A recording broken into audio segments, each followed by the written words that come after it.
ఆపదామపహర్తారం దాతారం సర్వసంపదాం లోకాభిరామం శ్రీరామం భూయో భూయో నమామ్యహం.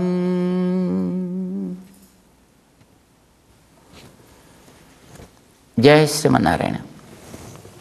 ప్రియ భగవద్బంధువులారా,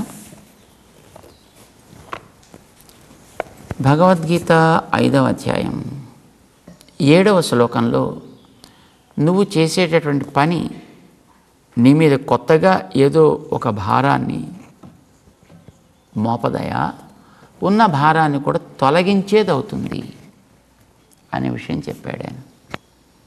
ఎందుకు అవుతుంది అంటే నువ్వు పనిని సంస్కరించి చేస్తున్నావు కనుక. ఒకే పనిని ఒక పద్ధతిలో సంస్కరిస్తే ఒక ప్రభావం చూపిస్తుంది, మరో రకంగా వాడితే మరొక ప్రభావాన్ని చూపిస్తుంది. ఇప్పుడు ఒకే వస్తువుని సంస్కరించడం ద్వారా కలిగే దానివల్ల ఫలితం, సంస్కరించకుండా చేస్తే కలిగే ఫలితాలు వేరే ఉంటాయి. ఇప్పుడు పాలని సంస్కరించామనుకోండి, అందులోంచి నెయ్యి వస్తుంది. పాలని సంస్కరిస్తేనే నెయ్యి వచ్చింది. సంస్కరించకపోతే పాలు పాలలో ఉంటాయి, లేదా విరిగిపోతాయి, వాసన వస్తాయి, పనికి రాకుండా పోతాయి. పాలలో కూడా అలాంటి శక్తి కూడా ఉంది కదా. పాలని పాలుగా వాడుకునే అవకాశం ఉంది, దుర్వాసన ఇచ్చేటటువంటి అవకాశం ఉంది. పాలలోంచి విరిగిపోతే దాంతో రకరకాల పనులు చేస్తుంటారు, అలా చేసుకోవడానికి ఉపయోగపడుతుంది. కానీ నెయ్యి దీపాన్ని వెలిగించడానికి ఉపయోగపడ్డట్టుగా పాలు ఉపయోగపడవు. అయితే ఈ నెయ్యి ఎక్కడి నుంచి వస్తుంది? పాలలోంచే రావాలి. ఎలా వస్తుంది? సంస్కారం చేయాలి దానికి. చేత ఒకే వస్తువుని సంస్కరిస్తే ఒక స్థితిలో దాన్ని పాలంటాం, ఒక స్థితిలో దాన్ని మీగడంటాం, ఒక స్థితిలో దాన్ని పెరుగంటాం, ఒక స్థితిలో దాన్ని మజ్జిగంటాం, ఒక స్థితిలో దాన్ని నెయ్యి అంటాం. ఒక్కదానికే దానికి జరిగే సంస్కారాలని బట్టి పేర్లు మారతాయి, పేర్లని బట్టి ప్రభావాలు కూడా మారతాయి. పాల ప్రభావం వేరు, నేతి ప్రభావం వేరు, మీగడ ప్రభావం వేరు, పెరుగు ప్రభావం వేరు, మజ్జిగ ప్రభావం వేరు, పెరుగు ప్రభావం వేరు. అన్నీ ఒక దాంట్లోంచి వచ్చినవే, కానీ అన్నీ ఒకే రకంగా పనిచేయవు. దానికి మనం అందించే సంస్కారాన్ని బట్టి దాని యొక్క ఫలం అనేది ఎట్లాగైతే ఉంటుందో, మనిషి చేసేటటువంటి పనులు కూడా వాడు వెనకాతల ఆ పనికి జోడించేటటువంటి జ్ఞానపు ప్రభావాన్ని బట్టి ఆ కర్మ యొక్క ప్రయోజనాలు కూడా రకరకాలుగా ఉంటాయి. కొన్ని కర్మలు వ్యర్థము, కొన్ని కర్మలు అల్ప ఫలదాయులు, కొన్ని కర్మలు దుఃఖకరమైన ఫలితాన్ని, కొన్ని కర్మలు సుఖకరమైన ఫలితాన్ని, కొన్ని రకములైనటువంటి కర్మలు వీడికి అవసరం లేనటువంటివి, ఏవో లాభాలను కలిగించేటటువంటివి. ఏవో కొన్ని కర్మలు మాత్రం తన యజమానివుడో వాడిని సంతృప్తిపరిచి ఆనందింపజేసేవిగా కూడా ఉండొచ్చు. ఇది మనకి తెలుసిన లోకంలో. అట్లనే మనం చేసేటటువంటి కర్మ ఆచరణ కూడా దానికి జోడించినటువంటి సంస్కార ప్రభావాన్ని బట్టి ఒక్కొక్క రకమైనటువంటి యోగ్యత మనలో కలిగిస్తుంది. ఇది నువ్వు మామూలు కర్మ. ఒక చెప్పులు కుట్టేవాడు తన చెప్పులు కుట్టడం సవ్యంగా ఎట్లా కుట్టాడో నేర్చుకుని దానికి తగ్గట్టుగా వాడు కుడుతున్నప్పటికీ కూడా వాడు ఆ కర్మాచరణలోంచే నేరుగా ఆత్మసాక్షాత్కారాన్ని పొందేటంతవరకు చేరగలుగుతాడు. ఒక పొలము దున్నేటటువంటి వ్యక్తి తన పొలం దున్నే విధానాన్ని సవ్యంగా ఎట్లా తెలుసుకుని చేస్తే మంచిదో అట్లా చేయడం ద్వారానే వాడు చేసే ఆ కర్మ వాడికి ఆత్మసాక్షాత్కారం వైపు తీసుకువెడతాయి నిస్సందేహంగా. అప్పుడు వాడికి అది కర్మ యోగం అవుతుంది, లేకపోతే వాడి కర్మ అవుతుంది అది. కానీ మనకి కర్మ కాకూడదు, ఇది కర్మ కావాలి, మంచి కర్మ కావాలి, నిష్కామ కర్మ కావాలి, అది కర్మ యోగం అవ్వాలి. వీణ్ణి కూడా సామాన్యుడి నుంచి ధీమాన్యుడిగా, ధీమాన్ నుంచి మహామాన్యుడిగా క్రమంగా క్రమంగా క్రమంగా వీడిని ఆ వికారాబాద్ మన వాడు చేసేటువంటి ఆ కర్మల యొక్క వికారాన్ని వాడు తెలుసుకున్నటువంటి వ్యక్తి వాటిని సంస్కరించి ఆత్మ సాక్షాత్కారానికి సాధనాలుగా వాడు చేసుకోగలుగుతాడు. వాడి పేరు యోగయుక్తుడు. కృష్ణుడు చెప్పాడు. ఆ స్థాయికి వీడు తీసుకువెళ్ళాలి. ఆ స్థాయికి ఎలా వెళ్ళాలో చెప్తున్నాడు శ్రీకృష్ణుడు. ఏం కావాలి? 7వ శ్లోకంలో చెప్తున్నాడు. యోగయుక్త నువ్వు ఇలా కా, ఏమవుతుంది? విశుద్ధాత్మ, విజితాత్మ, జితేంద్రియ. ఈ 3 స్థాయిలు కూడా నువ్వు దాటగలుగుతావు. ఒకటి విశుద్ధాత్మ కాగలుగుతావు. ఆత్మ, మనస్ పదాలకు అప్పుడప్పుడు మన అర్థం జాగ్రత్తగా గమనించడం కూడా అలవాటు చేసుకోవాలి. ప్రకరణాన్ని బట్టి పదానికి అర్థం ఉంటుంది. ఆత్మ అనే పదం అనేక స్థానాల్లో వాడచ్చు. కానీ అప్పుడు ఏ అర్థంలో వాడుతున్నారో మనం తెలుసుకోకపోతే మనకి అంత మొత్తం ఎక్కడో చిక్కుల్లో పడిపోయిన వాడు అవుతాం, మనం బయటికి రాలేము. ఇక్కడ మనస్సుకి సంబంధించి కర్మల యొక్క స్టాక్స్ గురించి కదండి మాట్లాడేది. స్టాక్స్ ఉండేదంతా కూడా ఎక్కడో వీటిల్లో కదా, మనస్సులోను, ఇంద్రియాల్లోనూ, భూత సూక్ష్మాల్లోనూ, వీటిలో కదా ఉండేది. అందుచేత విశుద్ధాత్మ, వాడి మనస్సు క్లీన్ అయిపోతుంది వాడికి. అలా అయ్యేటట్టుగా యోగయుక్తుడు చేసుకోగలుగుతాడు. యోగయుక్త విశుద్ధాత్మ. అయితే వీడికి ఆ మనస్సు అంతా పూర్తిగా క్లీన్ అయిపోవడం అనేది ఎప్పుడు జరుగుతుంది? విజితాత్మ. మనస్సుని వీడు జయించగలిగితే, తన ఆధీనంలో పెట్టుకోగలిగితే, మనస్సు చెప్పినట్టు దాని వెంట పరిగెట్టడం కాకుండా తన వెంట మనస్సు పరిగెట్టేటట్టుగా చేసుకోగలిగితే దాన్ని ఎప్పుడూ వాడు క్లీన్గా అట్టే పెట్టుకోగలుగుతాడు. విజితాత్మ. ఆత్మను జయించిన వాడు కావాలి. అప్పుడు మాత్రం వాడు దాన్ని విశుద్ధి చేస్తాడు. అయితే ఆత్మ జయించిన స్థితిలోకి రావాలంటే దాని వెనకాతలు దానికి ఉండేటువంటి కొంత పవర్స్ కొన్ని ఉన్నాయి.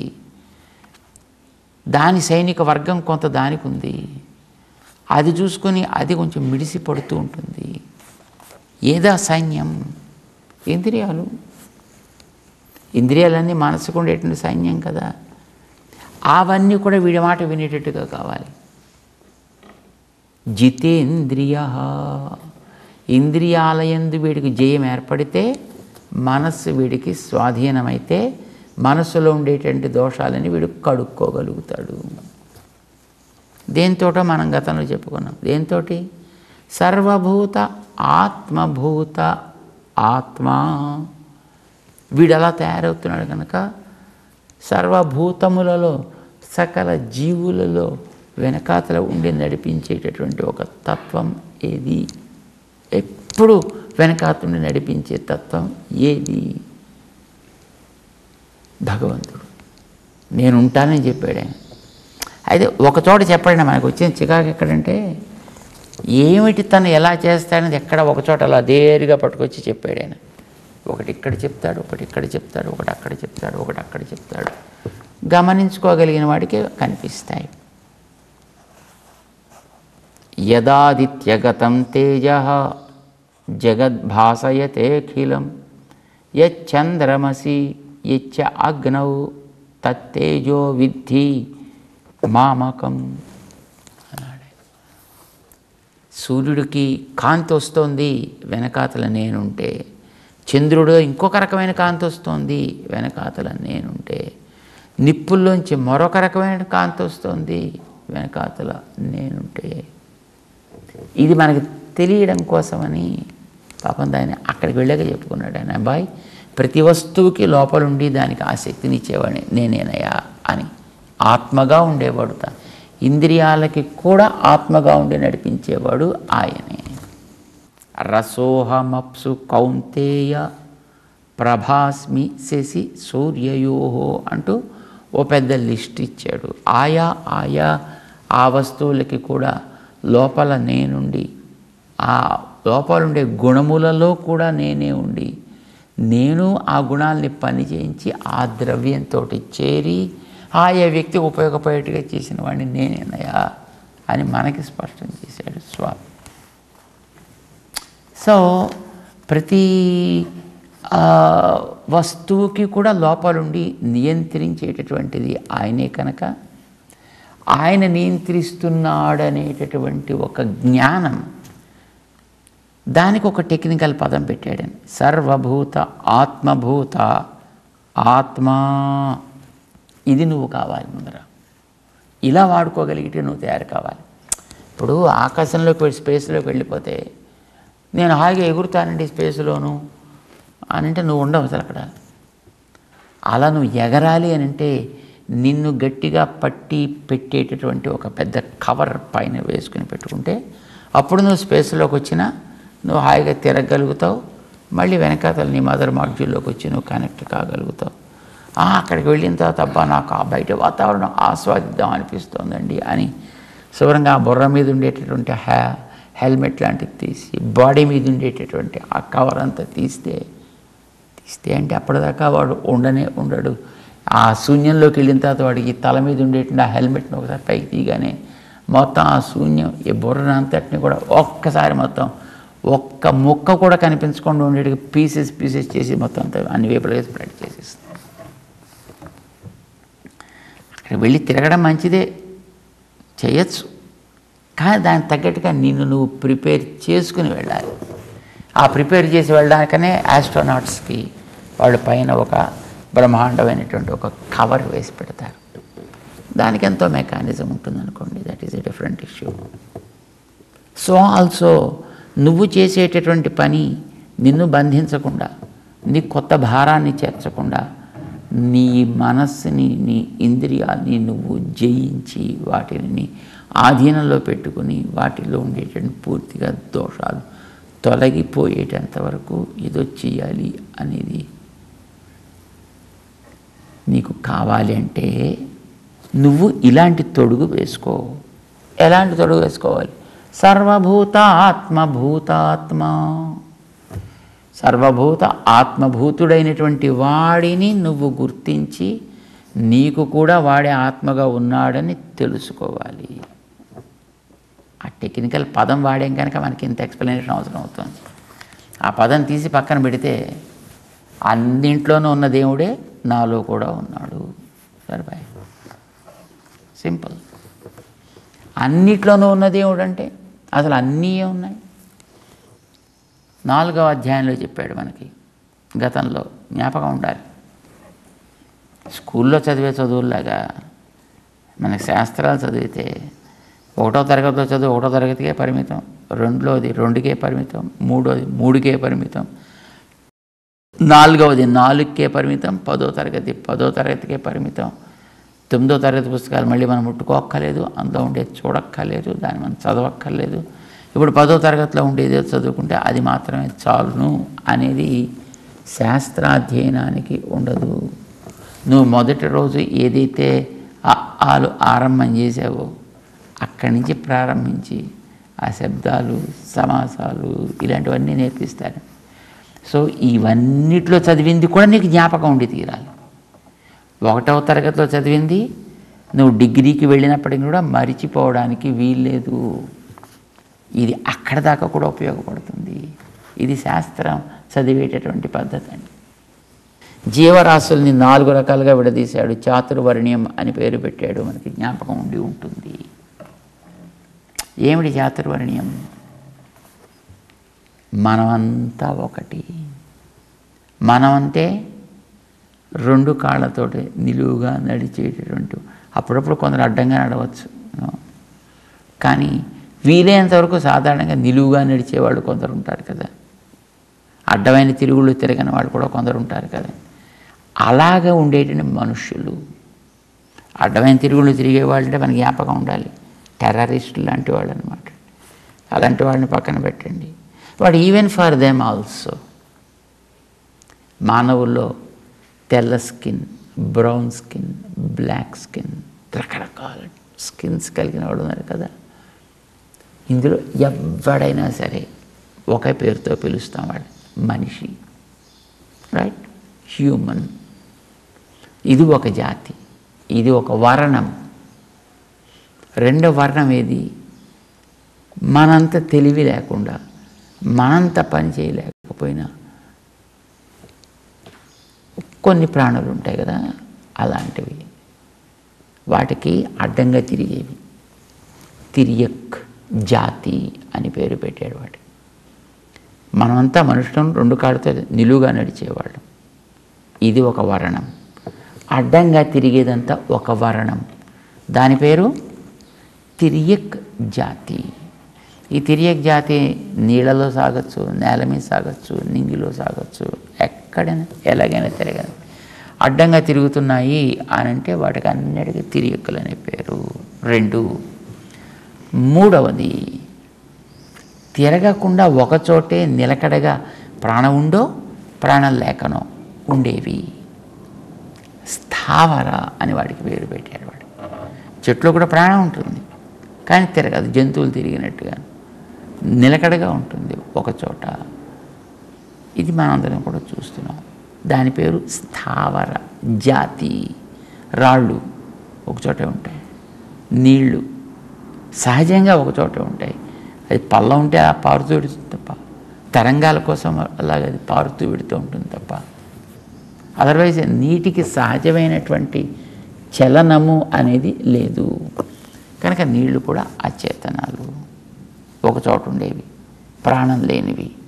నీళ్ళలో ప్రాణం లేదు, మట్టిలో ప్రాణం ఉండదు, రాళ్లలో ప్రాణం ఉండదు, కానీ నిలకడగా ఉంటాయి, ఒకచోట క్రమంగా మార్పులు చెందుతూ ఉంటాయి.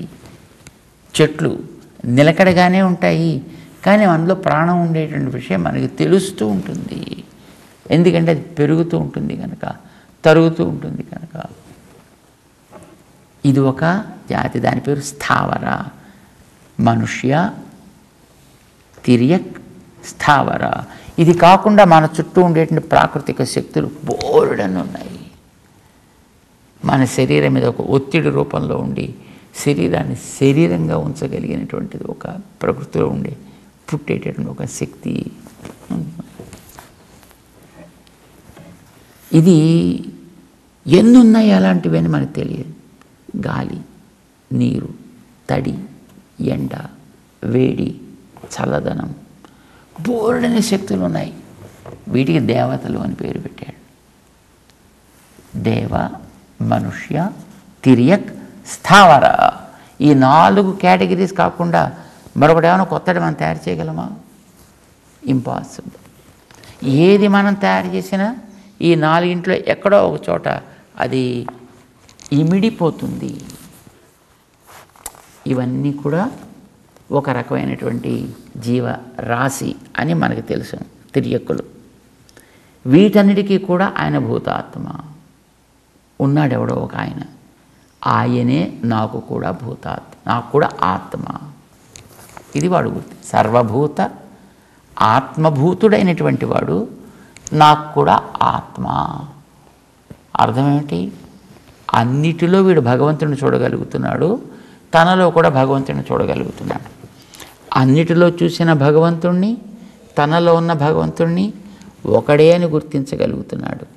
అందరిలో ఉండే భగవంతుడు, నాలో ఉండే భగవంతుడు మనందరినీ తన శరీరంగా పెట్టుకున్నాడని తెలుస్తున్నాడు. దానివల్ల ఆయన లోపల కలిగినటువంటి మనం అందరం కూడా తెలుసుకున్నా తెలుసుకోకపోయినా మన అందరం కూడా ఆయనని ఆత్మగా కలిగిన వాళ్ళం, ఆయనకి అంగాలు లాంటి వాళ్ళం. ఆయన ఒక్కడే కనుక ఆయనకు ఒక్కొక్కడు ఒక్కొక్క అంగం. ఈ ఒక్కొక్కడు ఒక్కొక్క అంగం అనుకున్నప్పుడు ఒక అంగం మీదకి మరొక అంగం ఎప్పుడు కూడా దాడి చేయడానికి ప్రయత్నించదు. ఒక అంగాన్ని మరొక అంగం దేహంలో ఎప్పుడు కూడా తృణీకరించదు, అవమానించదు, అతిగా ట్రీట్ చేయదు కూడా. ఒకదానికి కలిగిన ఆనందం మిగతావన్నీ పంచుకుంటాయి, ఒకదానికి కలిగిన దుఃఖం మిగతావన్నీ పంచుకుంటాయి. మనకి దేహంలో తెలుసు, మన అంగాల్లో కాలికి సుఖం కలిగిన, తలకి సుఖం కలిగిన, వీపుకు సుఖం కలిగిన, పొట్టకు సుఖం కలిగిన ఆ వ్యక్తి సమగ్రంగా దాన్ని పంచుకుని ఆనందిస్తున్నాడు.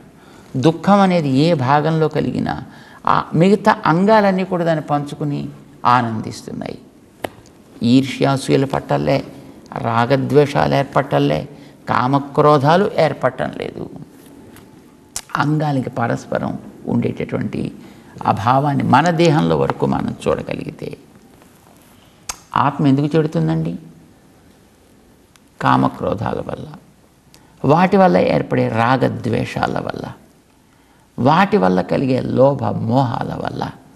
ఇవే కదా ఆత్మని పాడు చేసేది, మనస్సుని పాడు చేసేవి కూడాను. ఇవన్నీ పాడు చేసేటటువంటి ఎలిమెంట్స్ అయితే వాడిందాక భూతాత్మ భగవంతుడు నాలో ఉన్నాడని విశ్వాసంతో దృఢమైనటువంటి ప్రేమ కలిగితే అప్పుడు వీడికి ఎవడి కష్టం చూసినా తన కష్టం అనిపిస్తుంది, ఎవడి సుఖం చూసినా తన సుఖమే అని అనిపిస్తుంది. అందువల్ల వాడు ఈర్ష్యపడ్డు, కష్టం ఉంటే వాడిని తొలగించి కష్టాన్ని వాడిని కూడా ఆనందింపజేసే ప్రయత్నం తప్పకుండా చేస్తాడు. ఎందుకంటే తన ఒక దేహంలో అంగాలు లాంటి వాళ్ళే అందరూ కూడా కనుక. ఇది కావాలి అంటే తన యందు ఏ దైవాన్ని చూస్తున్నాడో ప్రతి వస్తువులో ఆ దైవాన్ని చూసి అలాంటి దైవం ఒక్కటే అని తెలిస్తే అప్పుడు తమంతా మొత్తం చుట్టూ ఉండే అందరూ కూడా ఒక దేహంలో అంగాలే. ఇప్పుడు రాగద్వేషాలు తగ్గుతాయి, కామక్రోధాలు తగ్గుతాయి, లోభ మోహాలు తగ్గుతాయి, ఈర్ష్య రోషాలు తగ్గుతాయి, మనసు శుద్ధమవుతుంది. మనసు శుద్ధం ఎంతెంత అవుతుంటే అంతంత స్వాధీనమవుతుంది. ఎంతెంత స్వాధీనమైతే అంతంత ఇంద్రియాలు కూడా శుద్ధమవుతూ ఉంటాయి. ఇంద్రియాలు కూడా ఇది కంట్రోల్ చేస్తూ ఉంటుంది. అప్పుడు ఇంద్రియాలు కూడా మనసు చెప్పినట్లు మాట వినే ప్రారంభం చేస్తాయి. ఇంతకడికి కీ ఆలోచనే కదండి మనిషికి ఏర్పడాల్సినటువంటి ఆ విశ్వాసపూర్వకమైనటువంటి సంకల్పధార వీటిలో చేరాలి. అది ఏర్పడితే యోగయుక్త, వీడు యోగయుక్తుడు అవుతాడు. యోగయుక్తుడైతే ఇవన్నీ సాధించడానికి వీలవుతుంది. ఈ దృష్టి అనేది వాళ్ళు ఏర్పడితే సర్వభూత ఆత్మభూత ఆత్మ వీడు కాగలిగితే వీడికి జితేంద్రియుడు అవుతాడు, జితాత్మ అవుతాడు, విశుద్ధాత్మ కూడా అవుతాడు. మనసు వీడి క్లీన్ అయిపోతుంది. అప్పుడు వీడి చేసే ఏ పని వీడి మీద భారాన్ని ఉంచదు, పాత భారాలు తొలగాయి, వీడికి ఆత్మ దర్శనం అనేటటువంటిది సులభం అవుతుంది. మానేస్తే కాదు, చేస్తుంటేనే ఇది సులభం అవుతుంది. ఇది మనకి తెలియాలి. 7వ శ్లోకంలో 5వ అధ్యాయంలో కుర్వన్నపి న లిప్యతే అనే శ్లోకంలో కృష్ణుడు ఈ విషయాన్ని మనకి స్పష్టం చేస్తున్నాడు. మనం కూడా సర్వభూత ఆత్మభూతాత్మలం అయ్యే ప్రయత్నం చేద్దాం. జై శ్రీమన్నారాయణ.